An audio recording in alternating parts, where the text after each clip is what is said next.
mau siap mendengar. Dalam namamu kami berdoa ucap syukur. Amin. Selamat hari Minggu semua.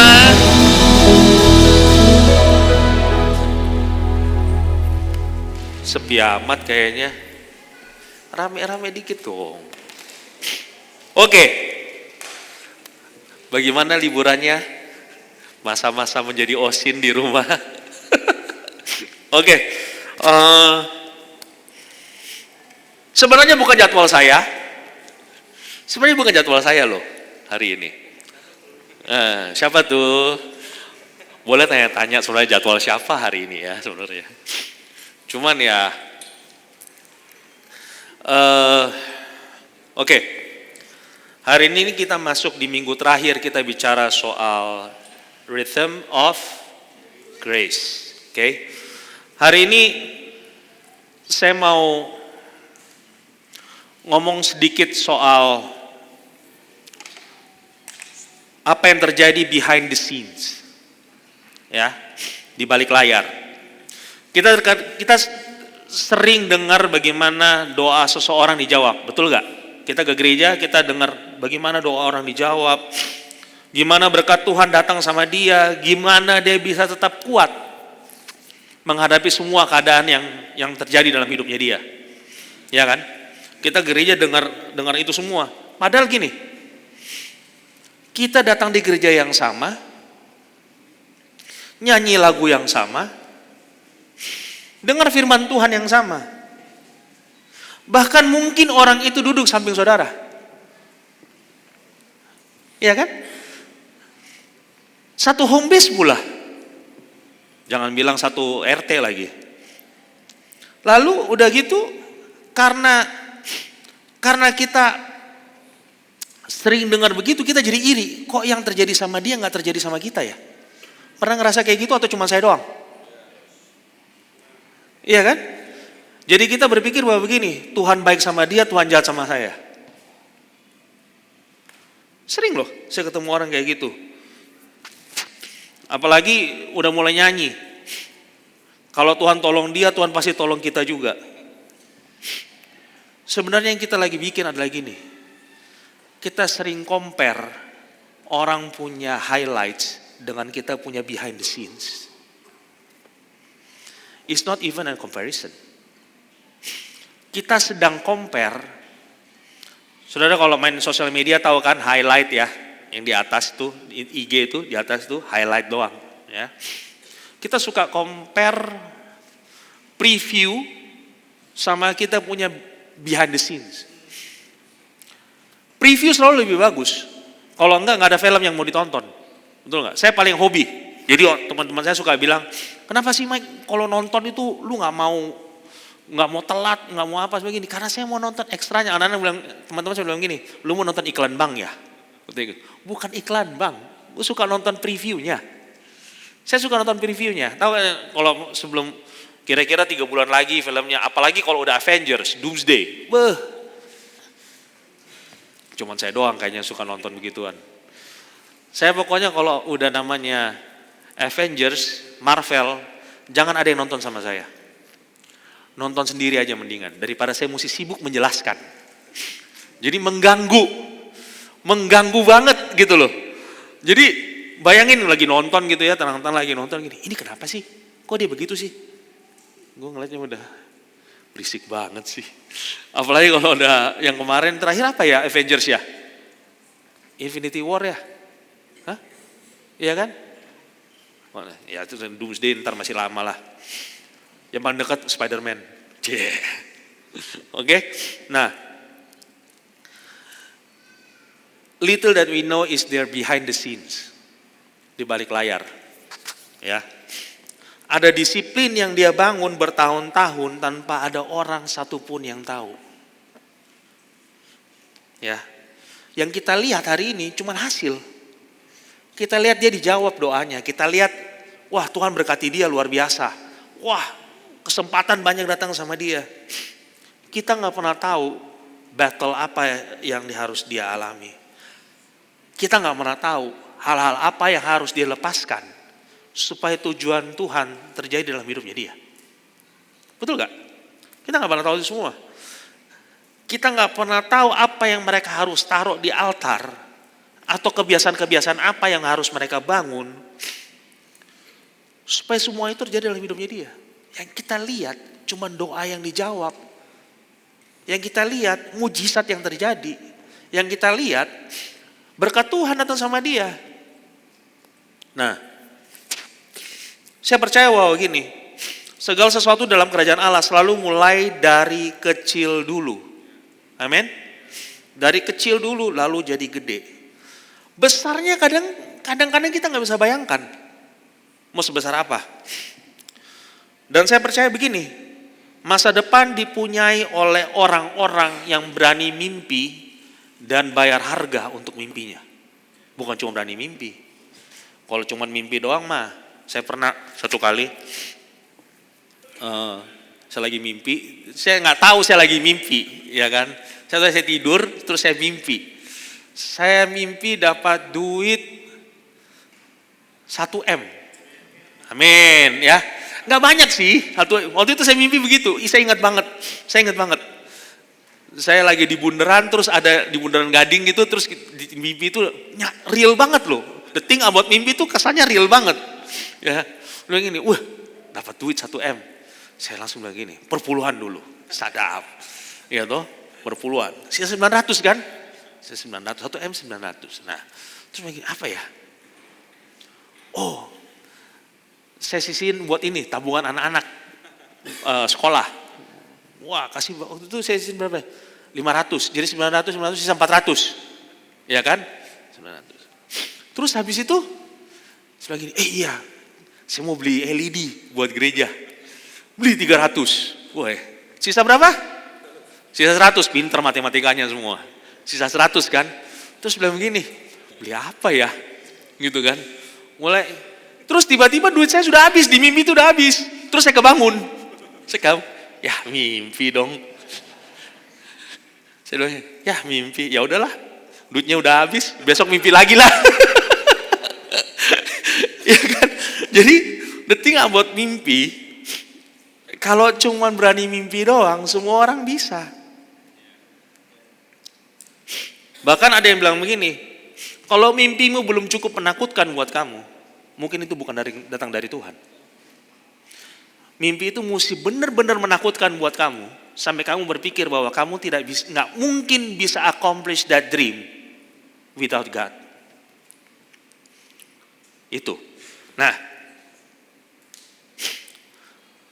banyak orang bisa mimpi, banyak orang bilang punya visi, tapi nggak banyak orang mau kerja keras untuk mewujudkan mimpinya dia.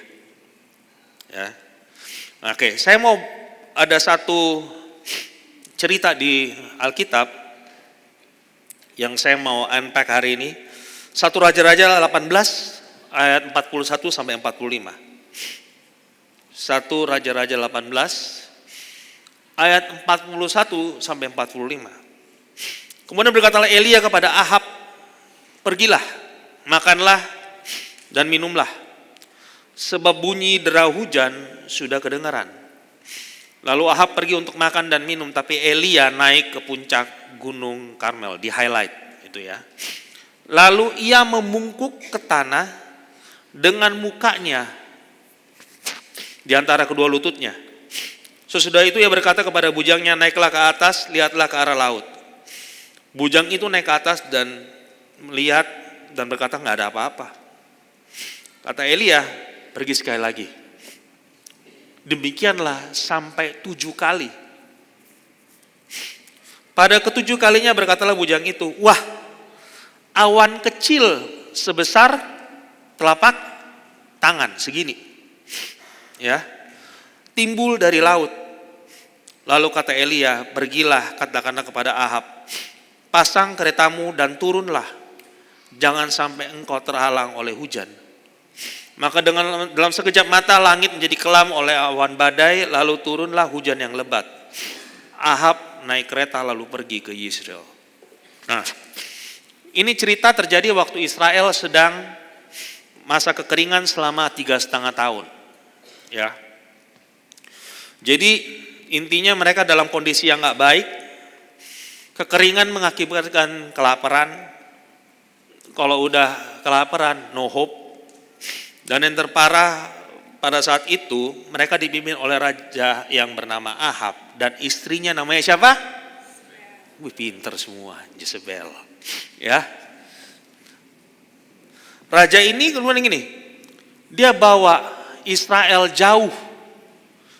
Raja ini bawa Israel jauh dari Tuhan dengan penyembahan berhala. Nah, tapi even di tengah-tengah masa kayak begitu, Tuhan bangkitkan satu nabi. Saya kemarin sempat waktu saya lagi sendiri, saya ada sempat mikir bahwa weak man creates apa? Hard times. Ya. Hard times create strong man. Strong man create good times. Good times create weak man. Itu cycle. Even di tengah namanya keadaan kayak begini, Tuhan bangkitkan Elia untuk menjadi agen perubahan di Israel. Nah, saya masih percaya hari-hari ini di tengah situasi yang mungkin kita lihat dengan mata kepala sendiri, negara kita nggak tambah baik, gereja juga ribut satu sama lain. Lalu saya kemarin dengar lagi ada hamba Tuhan ini sana sini jatuhlah. Saya percaya gini, Tuhan masih mau membangkitkan satu gereja yang rela untuk berjalan mengikuti purpose-nya Tuhan. Amin. Dalam setiap permasalahan, saya percaya jalan keluarnya selalu adalah kingdom of God. Always. Nah, hujan adalah tanda dari berkat Tuhan di Alkitab. Itu tanda penyertaan Tuhan, tanda dari kelimpahannya Tuhan, tanda dari penuaian. Hujan juga adalah representasi dari pencurahan Roh Kudus. Jadi waktu orang-orang membutuhkan hujan, artinya mereka butuh Tuhan lebih dari apapun waktu itu. Ya. Mereka butuh hikmat Tuhan, mujizat Tuhan, idenya Tuhan, rencana Tuhan untuk hidup mereka. Nah, hari ini saya mau bilang gini, kalau ada di antara kita yang sedang dalam masa kemarau, if you are in the drought season, mungkin dalam hubungan kalian, mungkin dalam pernikahan, mungkin dalam hubungan orang tua dan anak, saya nggak tahu, mungkin dalam bisnis, atau sesimpel kita lagi masuk masa yang nggak mudah dalam hidup kita. Let me assure you that you don't have to live in the drought forever. The thing about season, ada mulainya, ada habisnya. Amin. Jangan ngomong season kalau 5 tahun begitu terus. Berarti apa? Itu karakter. Kita suka salah miss gitu loh. Antara season sama karakter. Season itu gak bertahun-tahun, itu bulanan. Jadi kalau seasonmu 7 tahun, 8 tahun begitu terus, ya mungkin yang salah di kamu. Mungkin di kita yang mesti bertobat. Ya. Nah, hujan dari Tuhan bisa turun kapan aja. Begitu hujan turun, keadaan putar balik langsung. Ya. Nah, saya nggak percaya hidup itu harus terima takdir. Siapa yang suka bilang gini? Ya memang udah takdirnya. Ada yang suka ngomong itu? Takdir. Buat saya takdir fatalisme, tidak alkitabiah sama sekali. Takdir itu fatalisme. Saya nggak percaya takdir. Nah, saya percaya banget sebagai orang percaya, kita memang harusnya nggak hidup dalam denial, betul nggak? Ya, mestinya nggak hidup dalam denial, mengingkari keadaan di luar sana. Tapi gini, hidup kita nggak boleh dibatasi oleh sekedar apa yang kita bisa lihat, kita rasa dan kita pikirkan. Karena kita ini bagian dari kerajaan Allah. Biarpun seluruh dunia kekeringan hari itu, Tuhan bisa kirim hujan cuman di halaman rumahmu. Amin. Kalau seluruh Indonesia, mungkin seluruh dunia kita lagi susah katanya. Saya kemarin di Australia juga, orang-orang semua ngomongnya apa? Harga bensin. Harga bensin. Teman saya nyetirin saya sambil bilang begini, gila Mike, ini hari nih, gua kalau isi bensin $150 baru full tank ini mobil nih. $150 itu kali 12.000. Coba. Nggak masuk akal. Makanya saya bilang, bersyukurlah tinggal di Indonesia. Nggak berasa kan? Nggak berasa. Di sana mereka berasa. Bill telepon, apa semua naik. Di sana, wah bayar air Pak. Mereka sampai bilang begini, mandi 1 hari sekali. Mandi sehari sekali.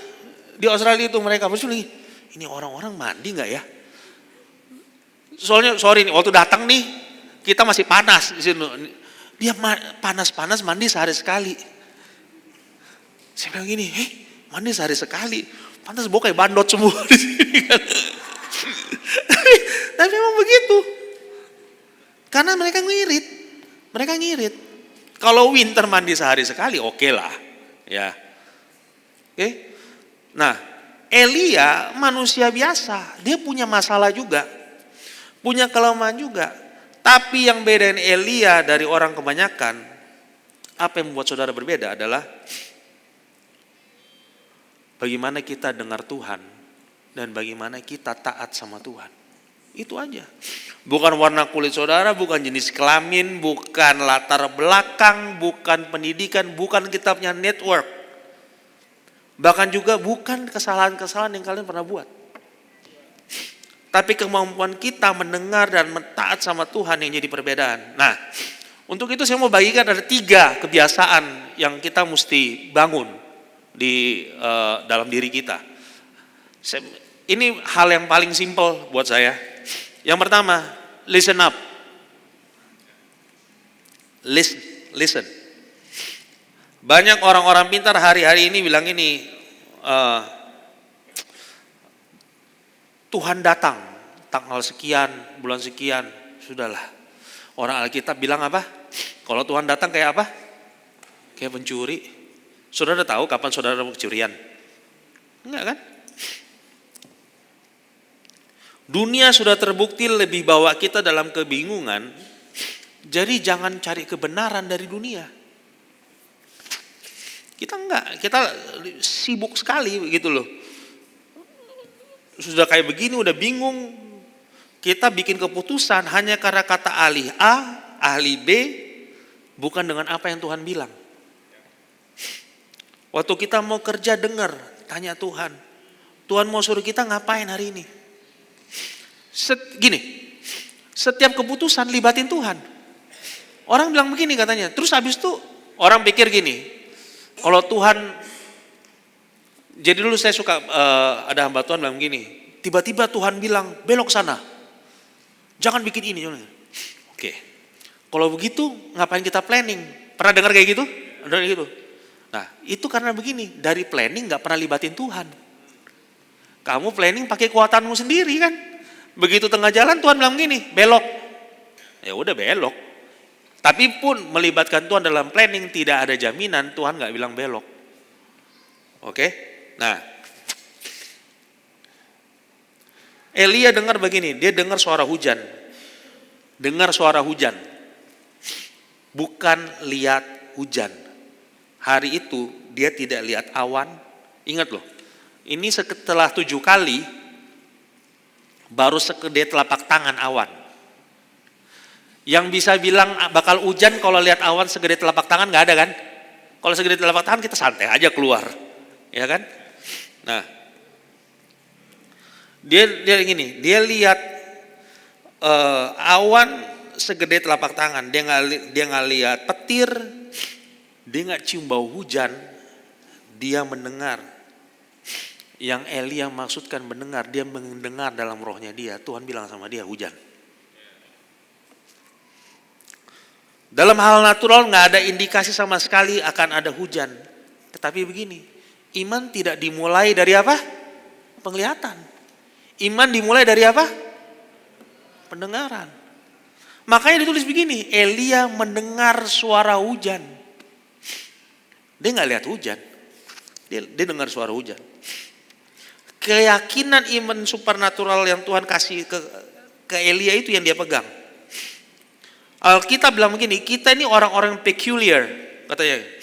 Artinya gini, kita nggak hidup cuma dari 5 panca indera kita. Kita hidup oleh firman Tuhan dan realita iman. Itu mesti jadi kita punya realita. Kita nggak hanya hidup dari apa yang kita bisa rasa. Karena kita sembah Allah yang nggak kelihatan. Bayangin kalau umpamanya kita cuma jalan berdasarkan apa yang kita bisa lihat. Kita sembah Allah yang nggak kelihatan. Kita percaya ada kuasa secara supernatural. Kita percaya bahwa kita adalah manusia roh yang hidup dalam tubuh jasmani. Oke? Dan tubuh jasmani kita harusnya tidak mendikte roh kita. Jadi walaupun tidak ada hujan di langit, dan dalam iman Elia dia mendengar suara hujan. Dia bilang dia dengar suara hujan. Waktu itu kalau saya jadi dia, saya mikir-mikir, hujan gak nih? Cuma segini awannya, gerimis kali itu mah, mendung aja kagak, ya. Kalau kita begitu terus menerus, kita nggak bisa lihat apapun terjadi dalam hidup kita. Kita mesti berani mendengar. Faith is not willpower, ya. Faith is not willpower. Faith is not trying, I want to believe God. Dan kamu masih bergumul bahwa, aduh kejadian apa enggak ya, that's not faith. Faith itu gini, begitu kita percaya, kita jalan, udah that's it. Karena Tuhan bilang, jalan. Based on itu aja cukup mestinya. Ya, Ibrani 11 ayat 1, Hebrew 11 ayat 1 bilang gini, iman adalah dasar, oke? Iman adalah apa? Dasar. Jadi kalau dasar nggak mungkin di atas kan? Di bawah. Dari segala sesuatu yang kita harapkan. Jadi benar nggak? Kalau ada orang yang bilang sama kita, bilang begini, saya sih nggak ada harapan lagi, nggak berharap apa-apa, tapi saya masih punya iman. Nggak bisa, nggak bisa. Iman adalah dasar dari segala sesuatu yang kita harapkan dan bukti dari segala sesuatu yang tidak kita lihat. Karena iman sendiri adalah substance, bahasa Inggrisnya bilang substance, atau bukti. Maka iman itu real untuk Tuhan. Kita suka pikir bahwa iman itu kayak sesuatu yang gak jelas. Betul gak? Dukun-dukunan. Yesus di Markus 2 bilang begini, iman itu bisa dilihat, bisa dirasakan, dan bisa didengar. Itu iman. Iman itu yang membuat hujan yang didengar Elia lebih nyata daripada hujan yang dialami oleh Ahab. Kita pikir Ahab yang ngalamin hujan kan? Tapi Elia, buat Elia itu real banget. Dengan Ahab itu baru hujan 1 kali. Di Elia sudah 2 kali. Di alam roh dia sudah alamin duluan hujan itu. Dia sudah dengar duluan. Elia gak shock waktu hujan turun. Iman adalah bukti dari apa yang kita harapkan. Harapan kita sangat terhubung sama kita punya iman. Orang-orang yang gak punya pengharapan sudah pasti gak punya iman. Padahal tanpa iman tidak mungkin menyenangkan hati Tuhan. Jadi melihat dulu baru percaya, bukan cari iman untuk bekerja. 1 Petrus 1 ayat 23. Karena kamu telah dilahirkan kembali bukan dari benih yang fana, tapi dari benih yang tidak fana. Oleh firman Allah yang hidup dan yang kekal. Nah pertanyaannya begini, kalau iman itu penting sekali untuk kehidupan kita dalam ikut Tuhan, bagaimana kita bisa bertumbuh dewasa dalam iman kita? Karena iman yang dilepaskan Tuhan itu selalu dalam bentuk benih. Gak pernah dalam, wah kayak gunung itu gak pernah. Bukan dalam bentuk pohon yang sudah tumbuh besar. Iman dilepaskan dalam kehidupannya benih-benih firman Tuhan. Saudara tahu gak? Saudara punya Alkitab akan jadi kenyataan kalau saudara percaya itu Alkitab. Banyak orang cuman buka hari Paskah sama hari Natal. Ya kan? Nggak akan terjadi apa-apa. Terus habis itu gini, kita bilang gini, kita mau perintah-perintah malaikat. Kamu siapa? Ya kan? Buka Alkitab aja enggak. Roma 10 ayat 17 bilang gini, jadi iman timbul dari pendengaran dan pendengaran oleh firman Kristus. Iman gak datang dari perasaan, iman gak datang dari coba-coba, iman gak datang dari apa yang kita capai. Kamu punya perasaan. No Bible, no word. No word, no faith. No faith, no fruit. Padahal kita sedang sibuk bicara buah. Buah apa? Gimana caranya mau punya iman tanpa baca firman Tuhan? Bagaimana caranya kita punya kuasa, kita mau aktivasi kuasa dalam kita tanpa baca Alkitab? Simple it. Kita gereja yang percaya begini, Alkitab ini salah satu-satunya sumber kebenaran. Kalau ada yang bertentangan dengan Alkitab, kita tahu yang benar pasti Alkitab. Itu aja. Ya, kita memang santai, ya. Tapi gini, kita percaya bahwa Alkitab ini adalah sumber segalanya, bukan culture, ya, bukan ide bagus, bukan pendapat para ahli. Saya nggak peduli orang mau suka atau nggak suka, cuman, tapi ini yang saya punya. Gereja tanpa Alkitab, only social gathering. Trust me. Gereja kalau nggak pernah enforce baca Alkitab, it's just social gathering. Karena gereja itu tempat di mana orang dilatih, dimuridkan untuk melakukan pekerjaan pelayanan dimanapun mereka ditempatkan, bukan cuma dalam gereja. Di marketplace juga.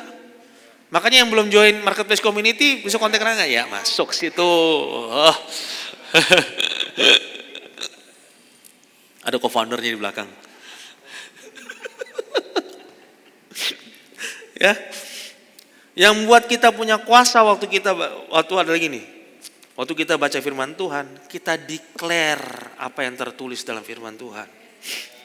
Kita percaya apa yang dalam Alkitab. Kita biarkan untuk orang yang mendengar untuk memutuskan mau taat atau mau tersinggung sama firman Tuhan. Kalau dia tersinggung, singgung terus. Saya belajar itu dari satu orang. Kalau tersinggung, singgung terus katanya. Sampai dia nggak ada pilihan lain. Itu pilihan mereka ya. Yang kedua, yang pertama tadi apa? Listen up. Yang kedua, climb up. Oke? Coba bilang ini. Ini waktu itu dikatakan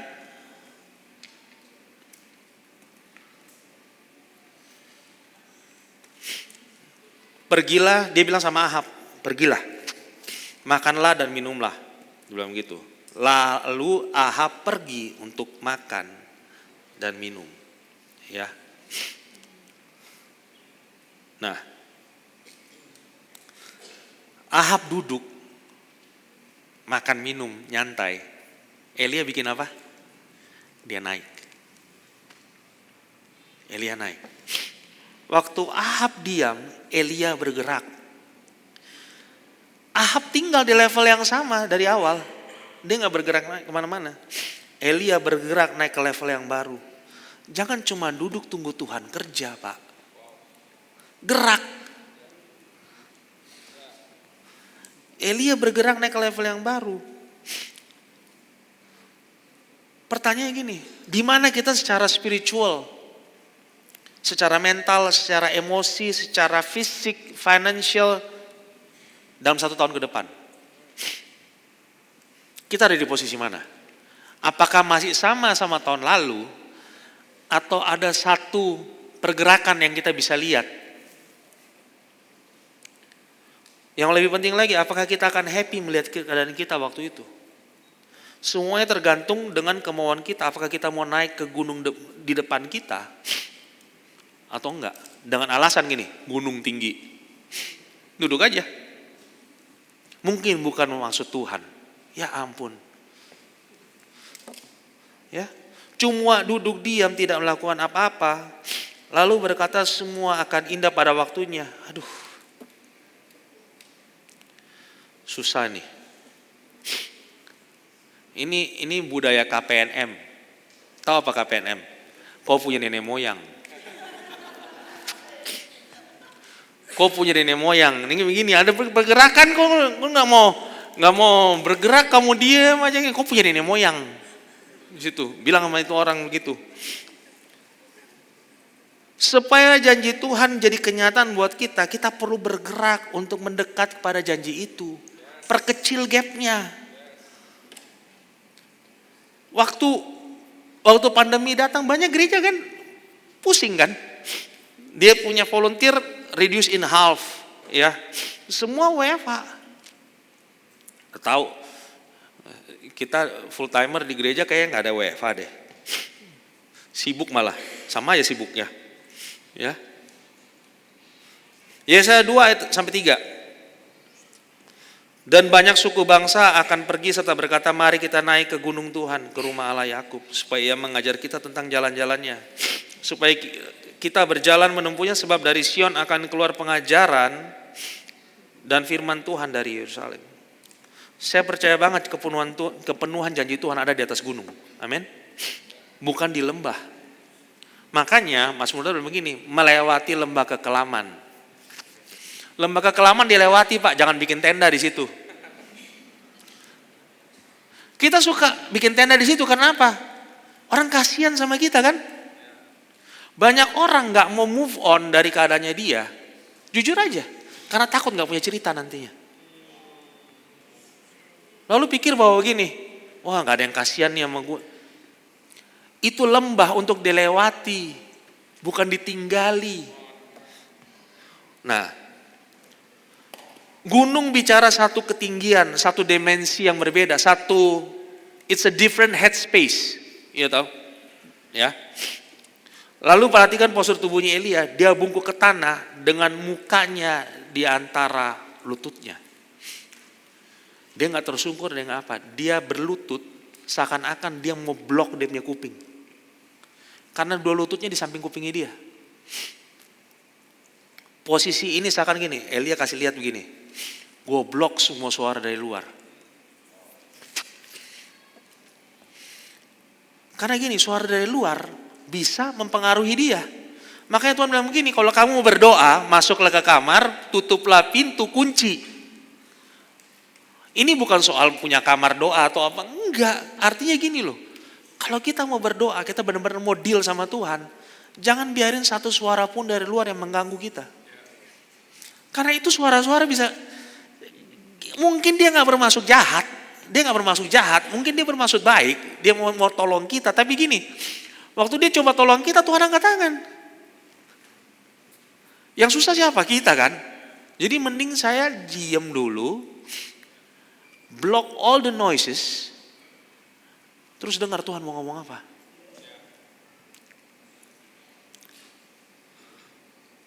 Di hadapan Tuhan ada satu posture, satu sikap hati yang menentukan bagaimana saudara bisa terima dari Tuhan. Jadi jangan bilang begini, ini agamawi, ini Alkitab ngomong begini, ini posture. Ini posture kok. Ya. 1 Timotius 2:8 bilang begini, karena itu aku ingin supaya di mana-mana orang laki-laki berdoa dengan mendadahkan tangan yang suci, tanpa marah dan tanpa perselisihan. Artinya gini, waktu kita sembah Tuhan jangan jaim. Ya.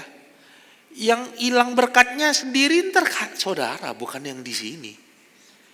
Yang di sini sih cuek aja nyanyi, dia nggak terpengaruh. Saudara mau diam, saudara mau tidur, saudara mau apa, terserah. Itu urusan saudara. Tapi kita yang wasting time di sini. Nah, lalu sekarang gini, satu kali saya pernah nonton bola, satu kali ya. Nonton bola itu sama anak saya, kita nonton, kita pas di samping lapangan itu kan, memang beda kalau nonton bola di samping situ dan sama di TV ya. Kalau di TV itu hari kita mabar nonton bola di sini apa Piala Euro, Piala Dunia ya, wah agak brutal kayaknya ya, sampai naik ke atas sini lah, udah sampai apalah, paling banter naik di atas meja, iya kan, teriak-teriak. Tapi waktu nonton bola itu gila, itu energinya. Jadi kalau mau dibilang kemuliaan buat Tuhan tuh saudara cuma tepuk tangan. Lapangan bola lebih penuh kemuliaan buat Tuhan.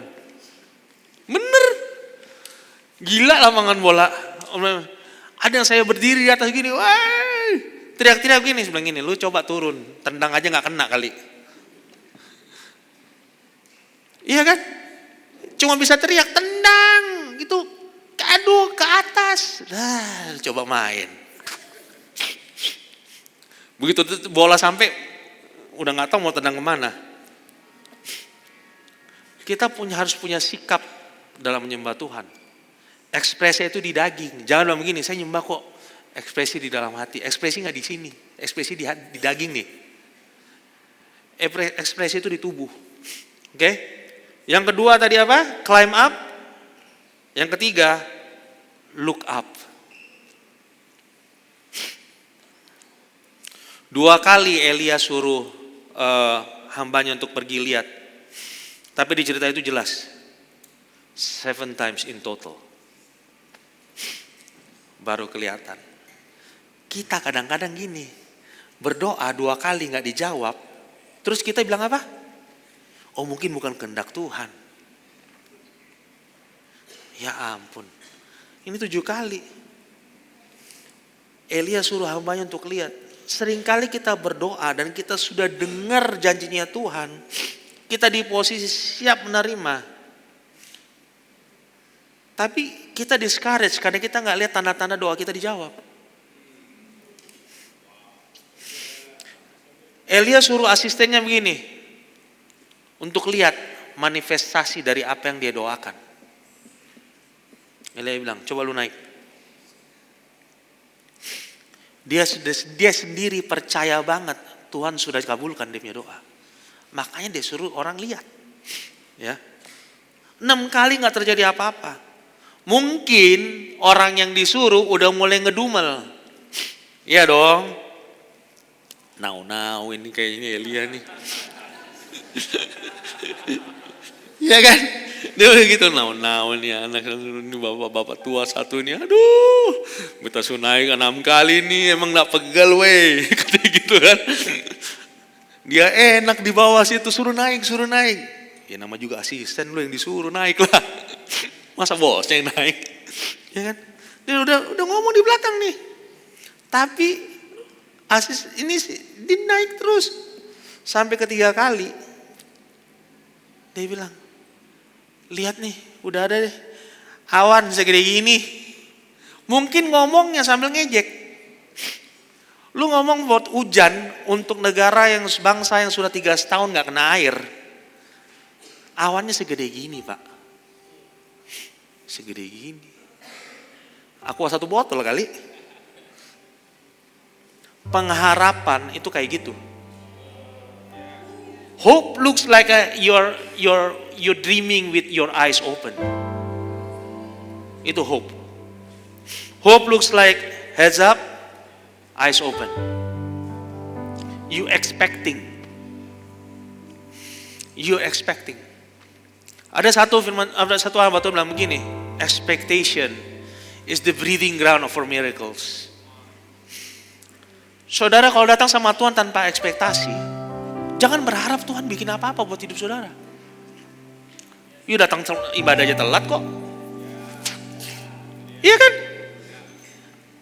Kalau main padel ada yang telat gak? Besok di blacklist pasti kalau telat. Gila kali ya. Kita main 2 jam udah bayar 2 jam, lu pakai telat setengah jam. Kita hilang waktu 30 menit. Besok dilihat mainnya di blacklist. Gak ada main-main sama gua. Mana ada? Nonton bioskop itu telat. Nggak ada, saya nggak pernah telat nonton bioskop. Sebelum bioskop dibuka saya sudah ada antri di depan. Kebiasaan gereja. Iya kan? Coba naik pesawat, bilang pilot suruh tunggu saya. Saya tahu sih dulu sih ada orang yang suka bisa begitu, saya tahu. Tapi, come on man. Kalau saudara sama saya kayak begitu, kita ditinggal Pak. Iya kan? Tapi kita datang sama Tuhan seakan-akan Tuhan yang butuh sama kita. Betul nggak? Saudara datang dengan satu your expectation show it all. Pengharapan saudara bagaimana saudara butuh Tuhan akan kelihatan dari saudara punya tindak tanduk. Ya kan?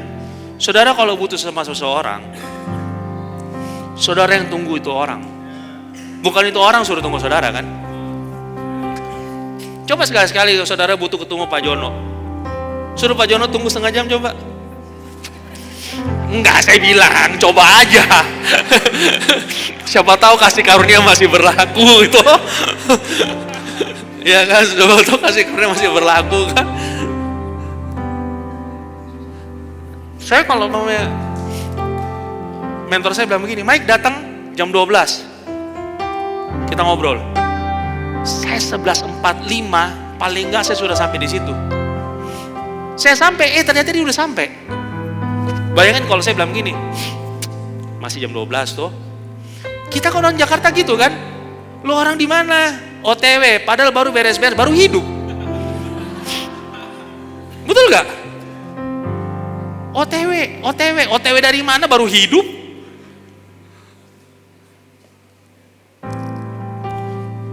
Tapi kita suka bikin gini. Kayak Tuhan yang butuh sama kita.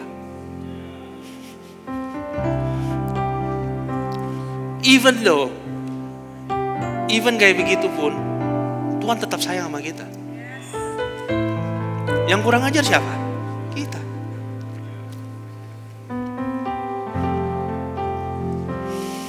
Maka saya bilang begini, pelayanan itu bukan supaya kita lebih diberkati.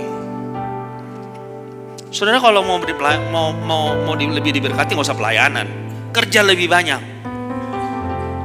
Ya, saya melayani karena saya yakin saya sudah diberkati.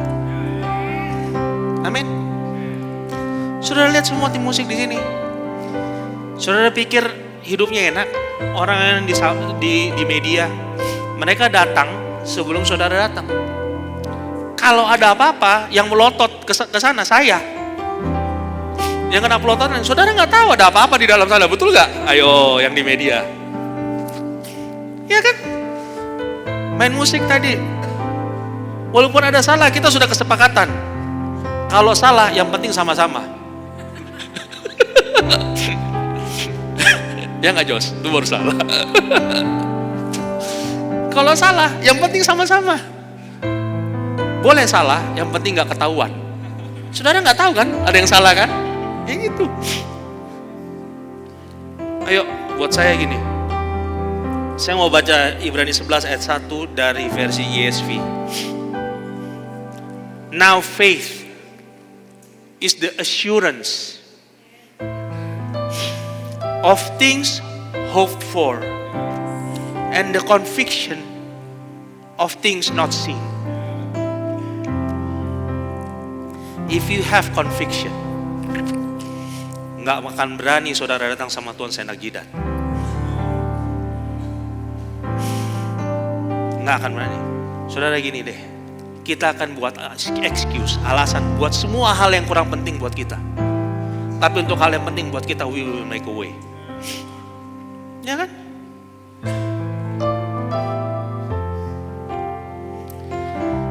Waktu yang kali ke-7 hambanya Elia datang, dia bilang begini, oke, ada kabar baik, ada kabar buruk. Lu mau dengar apa? Elia bilang begini, oke, mau kabar, masa ada dulu kabar begini? Oke, kabar baik ya, kabar baik dulu deh, dia bilang begitu. 3,5 tahun gak kena air, mau kabar buruk. Kabar baiknya apa? Ada awan. Terus kabar buruknya cuma sebesar ini. Iya toh? Dia bilang begitu kan?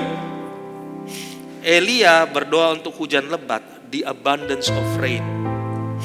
Sering kita di-encourage untuk mimpi gede. Tapi yang di depan kita ini kecil. Jadi ada awan tapi kecil banget, nggak seperti yang Tuhan janji. Perhatiin responnya Elia. Dia begitu tahu ada awan kecil, dia berhenti doa. Dia bilang begini, dia lompat, dia bilang sama Ahab, lu pergi sekarang. Lu pergi sekarang, dia bilang. Kalau enggak lu akan kena hujan. Elia berespon dengan slightest jawabannya Tuhan. Kita mau tunggu sebesar bahtera Nuh, baru kita mau jalan. Belum tentu juga kita mau jalan, Pak. Betul gak? Kita butuh tanda segede ibadat Ranur, baru kita nggak mau jalan. Ya Tuhan, no wonder doa saudara nggak pernah dijawab. Bukan salah Tuhan nggak pernah jawab, salah kita. Cuman dikit aja kita nggak mau gereja. Banyak gereja, banyak leaders nggak bisa menghargai hal kecil, permulaan yang kecil. Maunya langsung gede. Besar itu akibat. Saya nggak pernah bilang freedom akan jadi besar.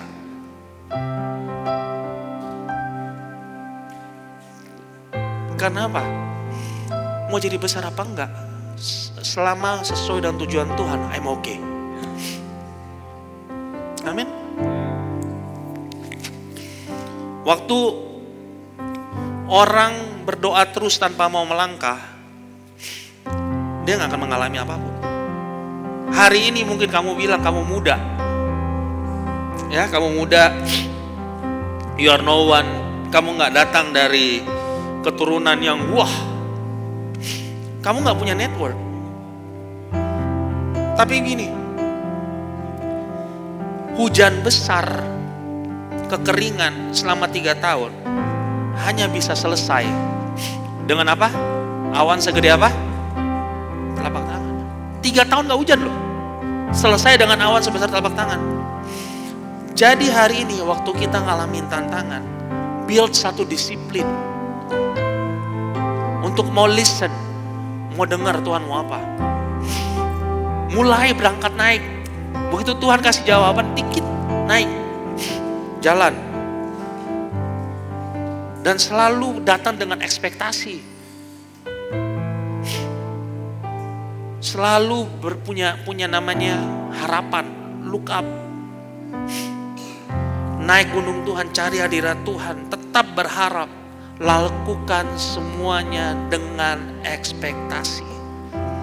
Dan saya percaya God will always come through for you. Belajar percaya pada permulaan yang kecil, tapi mimpi yang gede, mumpung mimpi belum suruh bayar. Iya kan? Mimpi aja. Keep your vision big, but your goals measurable. Listen up, climb up, look up. Tuhan berkati. Yuk mari kita bangkit berdiri.